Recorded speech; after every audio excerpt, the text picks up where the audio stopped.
Easter is not Christian, and neither is the institutionalized franchising of it in any of its forms.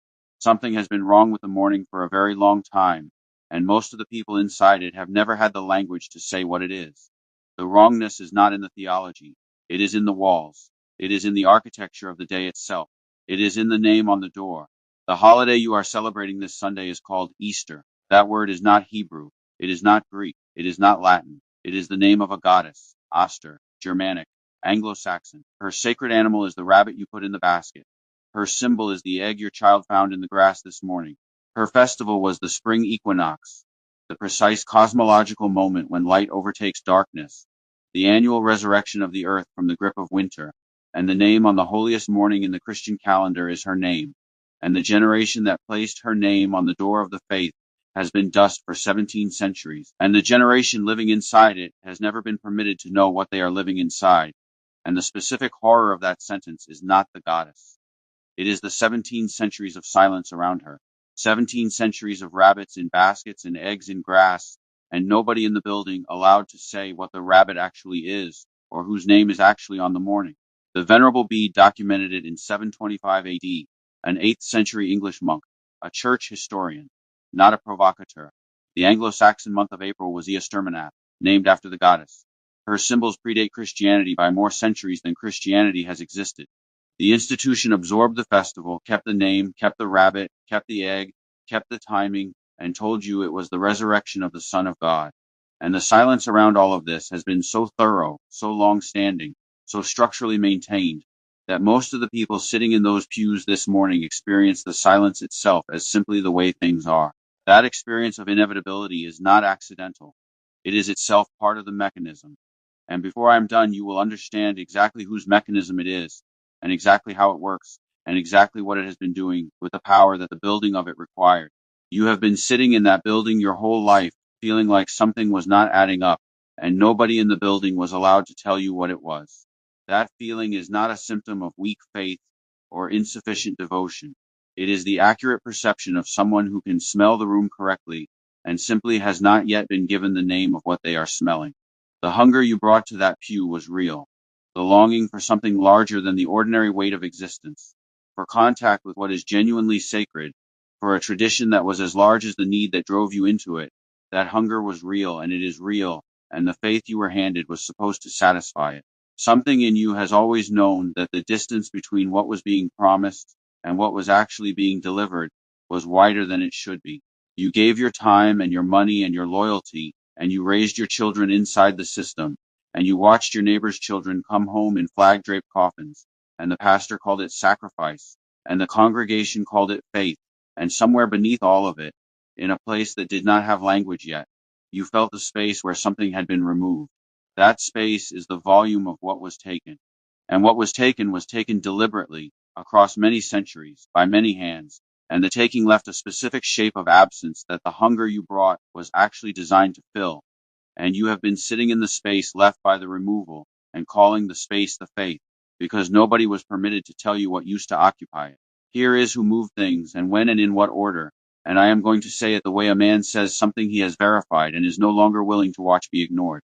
The Council of Nicaea, 325 AD Constantine, a Roman emperor whose documented devotion to Sol Invictus, the unconquered sun god, is in the historical record alongside his political adoption of Christianity in a religious syncretism whose precise character historians continue to debate, and whose administrative consequences for the sacred calendar are not debatable at all, because they are in the council records.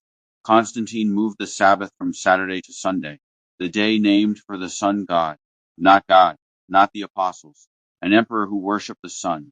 The fourth commandment says the seventh day is holy. Saturday is the seventh day. That is arithmetic. That is not interpretation. The commandment is still in the book. The violation of it is still being performed every Sunday morning inside buildings that claim the book as their final authority. And the specific Gothic weight of that sentence is not the violation. It is that the violation is 17 centuries old, and the people inside it do not know it is happening. The Council of Carthage, 397 AD, the canon of the Western Christian Bible, formally decided by a committee of institutional authorities whose criteria for inclusion were not purely theological. The pattern of the decisions is visible in retrospect, and it is consistent. Texts that required institutional mediation between the human and the divine were included. Texts that located spiritual authority in the individual's direct encounter with God, texts that made the institution functionally unnecessary, were excluded, burned when possible, and their communities declared heretical. The committee did not announce this principle out loud. It did not need to. The results announced it for them. Pope Gregory XIII, 1582, the calendar on which Western Christianity organizes its entire sacred year, including the date of Easter itself, is named after a pope who corrected a calendar introduced by Julius Caesar. The months carry Roman emperors, July for Julius, August for Augustus. The days carry Norse gods and planetary bodies, Thursday for Thor, Sunday for the sun, Monday for the moon, Friday for the Norse goddess Frigg. The formula used to calculate Easter, the first Sunday after the first full moon after the spring equinox, is a lunisolar calculation anchored to Easter's festival date and standardized by Constantine at Nicaea, which is why Easter drifts across the calendar every year, which is why the fixed solar calendar in the Book of Jubilees, that the Qumran community treated as cosmologically foundational, was never consulted, which is why you are celebrating a Hebrew resurrection event on a date, calculated by a Roman emperor who worshipped the sun, inside a festival named after a Germanic fertility goddess, on a calendar built from the bones of 2 Roman emperors and 6 Norse deities, and the franchise selling you this arrangement has been calling it the sacred and unaltered transmission of apostolic truth for 17 centuries. That is the source, named, documented, not conspiracy, council records. The names of the emperors are on the months you live inside. The name of the goddess is on the morning. You cannot know with certainty whether you are among them. Therefore, the primary available evidence of your election is worldly success, disciplined labor, accumulated wealth, built enterprises. Wealth is not merely permissible, it is theologically reassuring. Poverty is not merely unfortunate, it is theologically suspicious. Follow that logic 3 centuries forward into the prosperity gospel, into the megachurch with the private aircraft and the congregation tithing 10% of a wage that does not cover the rent. And you are not looking at a corruption that entered the system from outside. You are looking at the system's theological DNA expressing itself at full maturity. The working class congregation paying for the jet is not being deceived by an anomaly. It is living inside the machine operating exactly as its theological architecture was designed for it to operate. But the cosmic enormity of what Weber documented is not the individual exploitation. It is the scale. It is the recognition that this arrangement has been operating since the Reformation, that no individual pastor needed to intend it, that no denominational committee needed to conspire to produce it. The machine produces its outcomes the way a glacier produces valleys, not through intention, but through accumulated weight, moving in one direction across a very long time. And the individual sitting in the pew is a small warm creature inside something so large and so old and so indifferent to their specific suffering that the word exploitation is almost too personal for what is happening to them. That is the cosmic horror of Weber's iron cage, not a villain, a process, not a conspiracy, a glacier. Weber also gave us the iron cage itself, and the iron cage is Gothic architecture when you look at it correctly. The original fire that generates a new religious movement, the charisma, the raw, dangerous spiritual force that has no use for institutional hierarchy because it does not need it. The thing that drove the apostles and the desert fathers and the reformers, the thing the hunger in the congregation was designed to receive, gets what Weber called routinized, bureaucratically domesticated, stripped of its dangerous edges, converted from a fire into a furnace that heats the building and is controlled by whoever owns the thermostat. The institution that began as a community seeking direct encounter with the living God has become a denominational bureaucracy, a credentialing system, a political alignment machine, a real estate portfolio, a media empire, a cultural gatekeeping apparatus, and all of it now exists primarily to perpetuate itself. The charisma has been routinized. The fire has been converted into a utility. And if you have ever sat in one of those sanctuaries and felt the specific coldness of a room that has not had its original fire in a very long time, you have felt the iron cage from the inside. That coldness is the Gothic register of the routinized charisma. The ghost is not a person. The ghost is the fire that used to be there and was systematically replaced by something that could be managed and controlled and billed for. Robert Merton gives us the operating manual for the machine Weber identified. The manifest function of the institutional church, what it says it does, what the congregation believes it is participating in, is worship, salvation, moral formation, community, and care for the poor. Those are the stated purposes. The latent function, what the institution actually produces as a sociological consequence of its structural arrangements, operating silently beneath the manifest level, independent of anyone's conscious intent, invisible to the people inside it, is something different.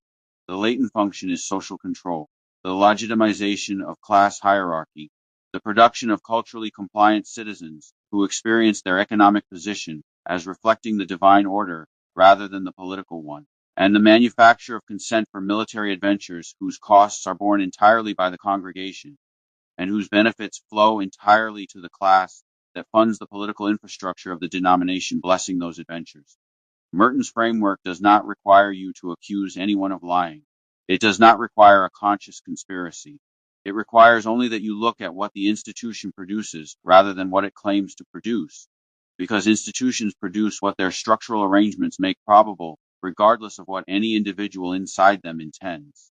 The road to the cemetery is paved with sincere belief.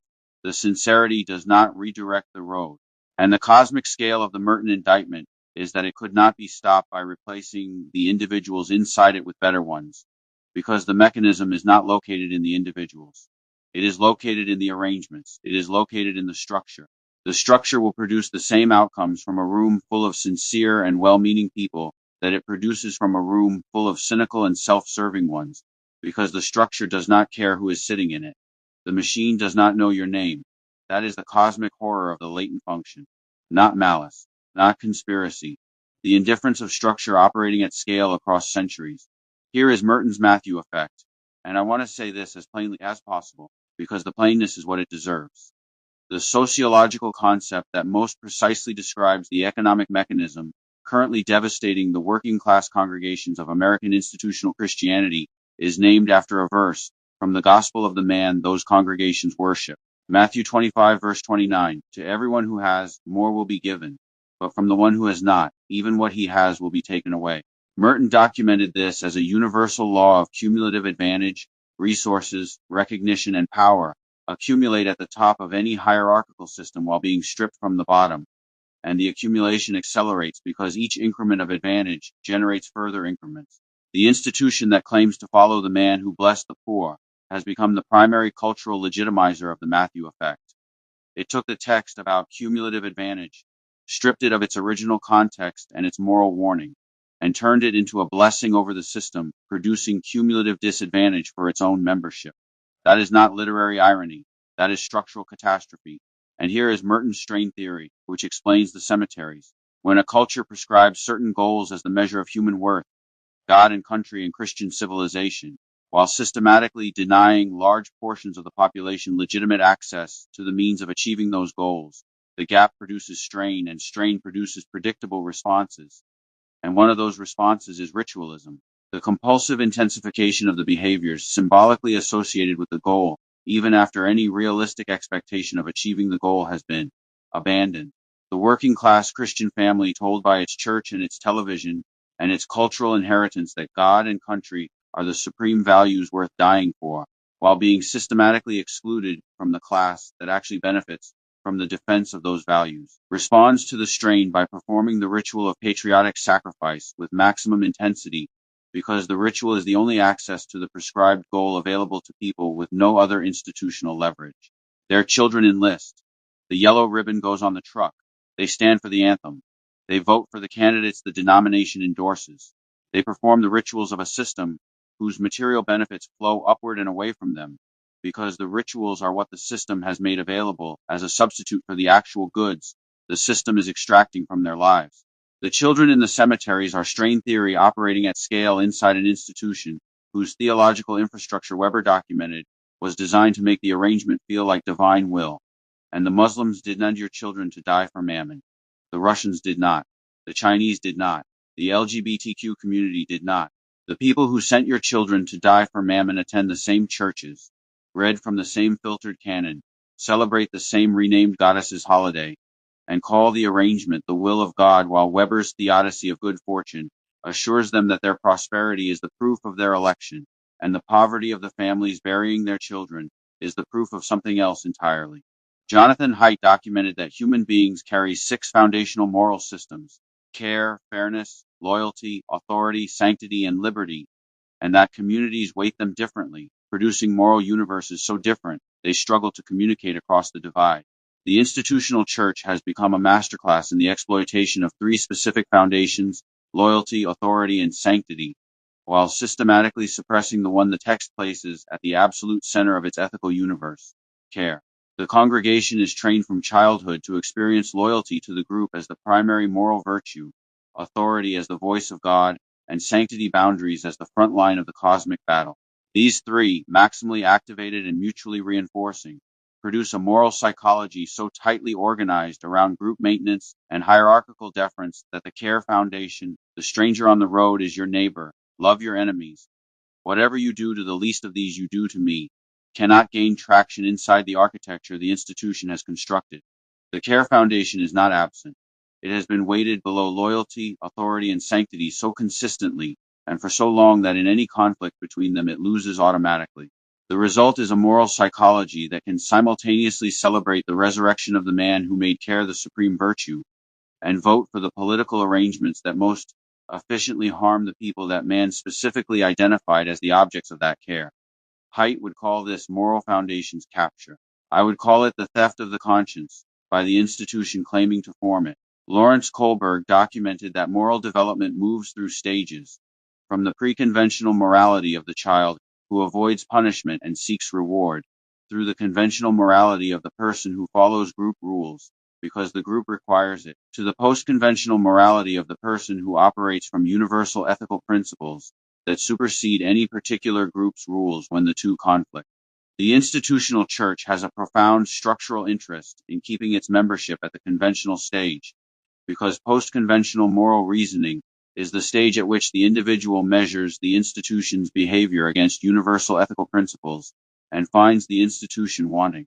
Every mechanism that reinforces group loyalty over universal principle, that teaches the membership to experience moral questioning as spiritual rebellion rather than spiritual maturity, is a mechanism for keeping the moral development of the congregation at the stage most useful to the institution. Stanley Milgram demonstrated in 1961 that 65% of ordinary people would administer what they believed were potentially lethal electric shocks to another person simply because an authority figure in a position of institutional legitimacy told them to continue.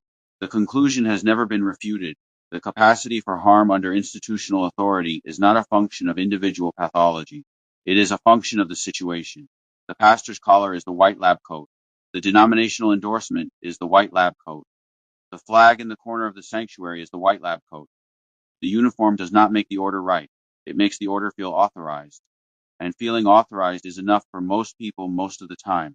Hannah Arendt, writing about Adolf Eichmann, identified what she called the banality of evil, the observation that the most systematic institutional evil in human history was perpetrated not primarily by monsters, but by ordinary people who had surrendered the faculty of moral thought to the demands of institutional role performance. Being a good Christian in the American institutional model means performing the role the institution assigns, attending the services, paying the tithe, voting the endorsed slate, supporting the endorsed military and political arrangements. The moral thought that would evaluate whether those performances serve or contradict the universal ethical principles in the text at the center of the tradition has been replaced by the procedural performance of institutional role. This is not a dramatic departure from Arendt's banality. It is the same phenomenon in a different uniform. Ernest Becker documented that human beings are the only creatures fully aware of their own mortality, and that awareness generates an existential terror so fundamental and so unmanageable that every human culture constructs immortality projects, symbolic systems that promise to extend individual significance beyond biological death. Religion is the primary immortality project in human history. The institution that controls the immortality project controls the deepest fear in the human psyche. Terror management theory, built on Becker's work and verified in hundreds of experiments, demonstrates that reminding people of their own mortality increases their attachment to their cultural worldview, their hostility to people who challenge that worldview, and their derogation of outgroups perceived as threats to the immortality system. The rotating cast of designated enemies, Muslims, Russians, Chinese, LGBTQ, secular humanists, immigrants, is not only Merton's self-fulfilling prophecy machine, it is also a terror management device. Every designated enemy is a reminder of the mortality of Christian civilization, and every reminder of mortality drives the threatened membership deeper into the institutional structure that promises to defeat it.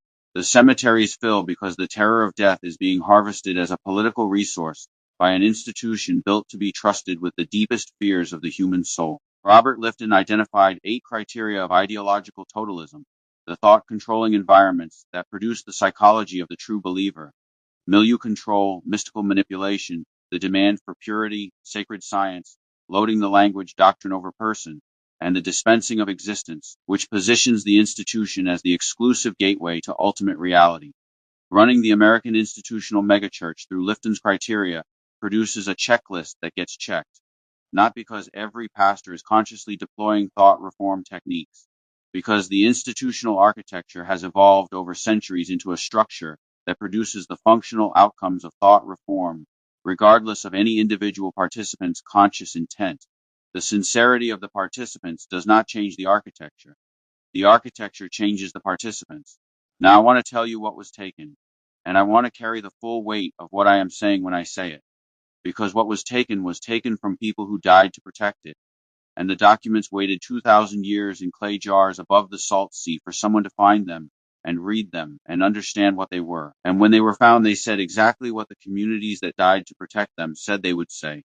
And the Sunday service continued as scheduled on the wrong day, calculated by the wrong formula, inside the building named for the goddess. And the hunger in the congregation that drove them there was as real and as large as it had always been, and it was still not being fully fed. The book of Enoch is quoted directly in the New Testament. Jude 1 verses 14 to 15. Enoch, the seventh from Adam, prophesied about them. The author of Jude is treating Enoch as authoritative prophetic scripture, citing it by name. The book of Revelation shares so much cosmological architecture with Enoch, the hierarchy of the angelic order, the watchers who descended and corrupted humanity, the cosmic war between light and darkness underlying human history, the framework of final judgment and cosmic renewal, that the literary relationship is not a matter of scholarly debate. It is a matter of mapping. The Qumran community, the Essenes who died in those desert caves protecting documents they believed were cosmologically foundational, had more copies of Enoch than of almost any other text in their library. And the Ethiopian Orthodox Tewahedo Church, the oldest continuously practicing Christian church on earth, Christian in the 1st century, never reorganized by Rome, never restructured by Constantine, predating the Council of Carthage by centuries, has always included Enoch in its 81-book canon. They did not add it later. They never removed it. They were reading it before your denomination existed.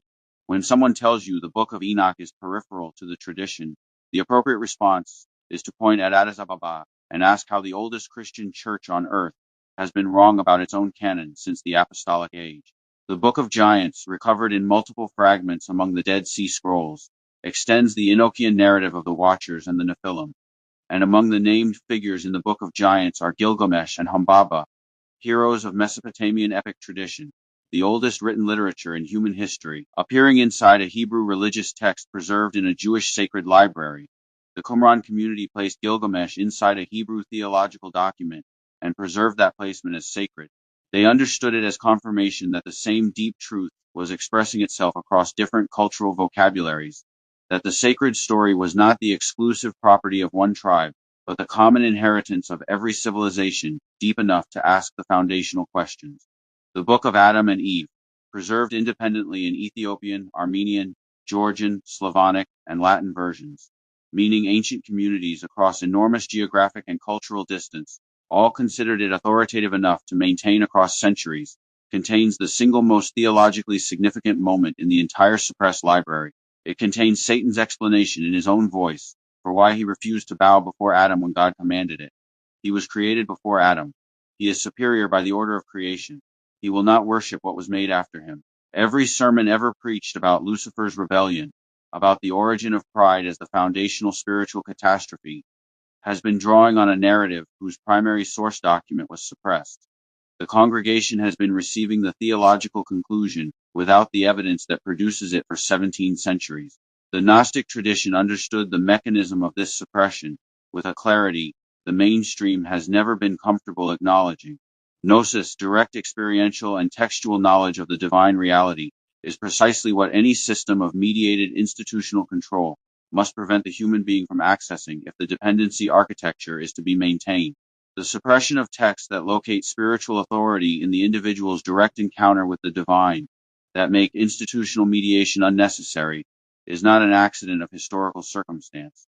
It is the primary institutional project, and the consistency of the pattern across 17 centuries of canonical management supports the analysis with a weight of repetition that eventually becomes proof. The Book of Jubilees in the Ethiopian canon, found in multiple copies at Qumran, foundational to the Essene community's theological self-understanding, presents a 364-day solar calendar, 52 perfect weeks. Every holy day falls on the same day of the week every single year without variation or drift, because the theological argument is that God embedded sacred time in the structure of creation itself, and the calendar is not an administrative convenience subject to revision by whoever holds political power. It is a cosmological reality as fixed as the movement of the stars. The Essenes believed the Jerusalem temple priesthood had become corrupt partly because they adopted a lunisolar calendar that displaced the holy days from the correct moments in sacred time, and they withdrew into the desert rather than participate in a liturgical system they believed was cosmologically misaligned, and they died there protecting documents whose argument has never been answered, only outlasted. And the calendar Constantine gave you, with its Roman emperors in the months and its Norse gods in the days and its lunisolar Easter formula, is exactly the calendar the Essenes were warning about. They named the mechanism 17 centuries before Weber did, and they paid for naming it with everything they had. And the scrolls they died protecting are still above the desert in spirit, still speaking, still pointing at the specific shape of what was replaced, and when and by whom. I want to say something now about Ragnarok that asks you to hold two truths simultaneously, because both are true and neither cancels the other, and the holding of both simultaneously is itself the deepest move this argument can make. In Ragnarok, Jormungandr, the world serpent, rises from the ocean in which it has been coiled since the beginning of time. Thor kills it and falls dead from its venom 9 steps later. Odin is swallowed by Fenrir, the great wolf. Surtur, the fire giant, burns the 9 worlds from end to end. The sky cracks open. The stars fall from their positions. The earth sinks beneath the sea. Then the earth rises again, green and renewed, ascending from the water into a new sky. The surviving gods find each other in the new world. A new age begins in the silence after the catastrophe. In the book of Revelation, the dragon, explicitly identified as the ancient serpent, the adversary since before human memory, is the central figure of the entire cosmic drama.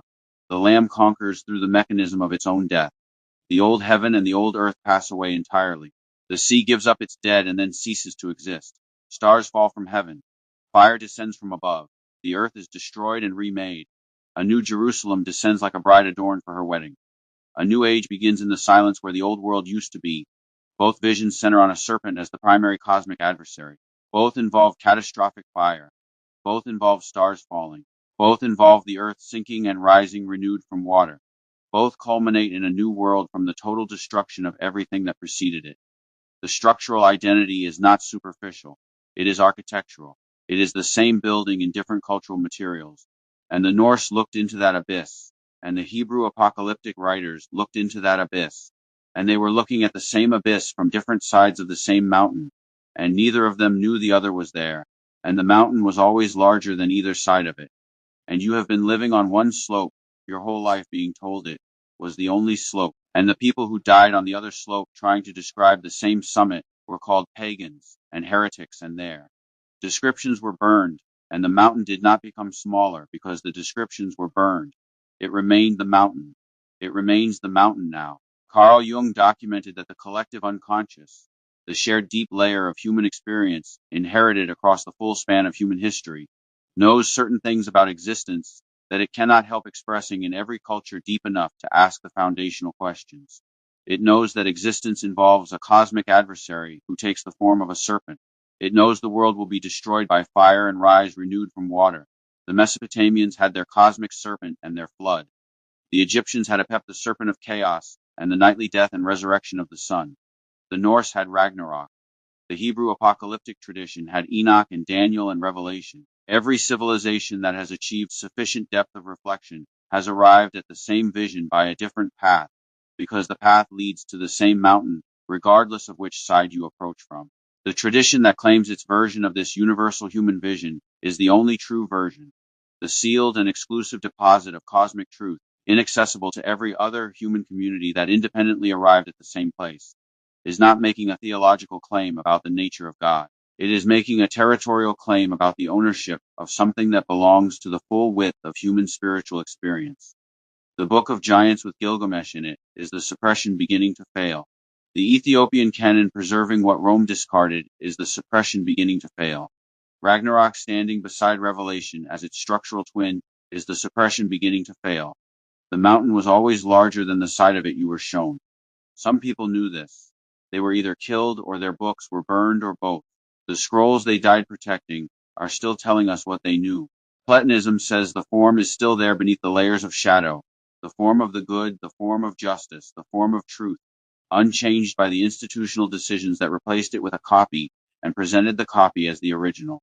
Neoplatonism says the light of the one does not stop emanating regardless of what empires decide, that the divine spark in every human soul and the divine signal in every suppressed text is still transmitting, and the suppression of the transmission was never the suppression of the source. The Stoics say every claim made in this document can be stated as a plain description that would survive direct unemotional examination. The holiday is named after a goddess. The Sabbath was moved by a Roman emperor.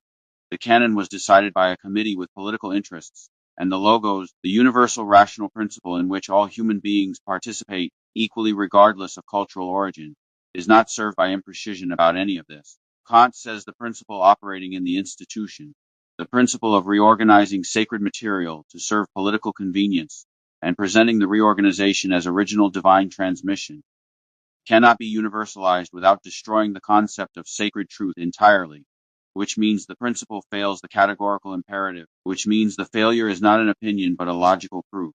Luther's own principle, sola scriptura, the text as the final authority, applied consistently, produces this argument as its conclusion. The Sabbath commandment is in the text. The Jude-Enoch connection is in the text. The Mammon impossibility is in the text. And the tradition that declared sola scriptura is the tradition most systematically violating the scripture it declared supreme. Eastern Orthodoxy says the Imago Dei is present in every face being addressed here, in the congregation inside the machine as much as in the people naming the machine, and that the grief in this document for what was taken from them is not an attack on their faith, but the only honest emotional response to watching the image of God be managed and processed and deployed by a system claiming to serve it. The Gnostic tradition says the demiurge mechanism has been correctly identified. The consistent suppression of texts that make institutional mediation unnecessary is not an accident, but the primary project of the system, and that gnosis, the direct encounter with the divine that the suppressed library exists to facilitate, is what the machine was built to prevent. The Essenes say the calendar argument has been made with the precision they practiced, that the Book of Jubilees provides the astronomical foundation and the Dead Sea Scrolls provide the historical witness, and that the people who withdrew into the desert to protect that precision were not wrong about the mechanism they identified, even though they were destroyed by the power they named. And Jung says the shadow mechanism operating in the projection of the rotating enemies, the fury proportional to the depth of the disowned material, the scapegoat carrying the weight of everything the institution has refused to examine about itself, is a description of a psychological mechanism rather than a moral accusation, and that the congregation projecting the shadow is not the enemy, but a community of human beings in genuine pain, carrying a disowned complexity that the institution has been systematically preventing them from integrating, and that the integration of that complexity, the full mountain, the complete inheritance, the sacred story wider than the side they were shown, is what individuation at the cultural level actually looks like. Here is the contrast, and I am going to state it, simply because simplicity is the only register the truth of it deserves. You can keep sitting in the building named after the goddess, on the day named for the sun god, celebrating the date calculated by the Roman emperor, reading the canon curated by a committee with political interests, inside the iron cage of an institution whose theological DNA Weber documented was engineered to make wealth feel like righteousness and poverty feel like damnation, while the children of the working class fill the cemeteries of every American war, and the class that sent them there attends the memorial services and speaks of God and country and sacrifice, and call it faith. Or you can know what you are actually inside, and claim the full inheritance that was always yours. Those are the two options. The door has always been in that wall. The wall just looked solid until now. You are now the person who knows that the rabbit in the basket is a goddess's animal, and the name on the morning is her name. And the day of worship was renamed by a man who worshipped the sun, and the Sabbath commandment was moved by political decree. And the oldest Christians on earth read books your denomination told you do not exist, and have never stopped reading them, and were reading them before your denomination existed. You are now the person who knows that the Essenes died in the desert protecting documents that said the calendar was wrong, and the canon was being closed for reasons that had more to do with power than with divine instruction, and that the documents waited 2,000 years in clay jars above the salt sea, and they said exactly what the people who died to protect them said they would say, and nobody who had the authority to change anything was listening, and the Sunday service continued as scheduled. You are now the person who knows that the Norse looked into the abyss of Ragnarok, and the Hebrew apocalyptic writers looked into the abyss of Revelation, and they were looking at the same abyss from different sides of the same mountain, and the mountain is larger than either side of it, and it belongs to you, and it always did, and the full inheritance. Enoch and the book of giants and Adam and Eve and the Gnostic Gospels and the Ethiopian canon and the book of Jubilees and the cosmic vision of the serpent and the fire and the world remade that every human civilization has been climbing toward from different sides is yours, not as a burden, as the thing you were always supposed to receive. The hunger you brought to that pew was real, and it was designed to be fed by something larger than what was delivered, and what was larger was taken, and the taking was not about protecting you from error. It was about protecting the institution from your freedom.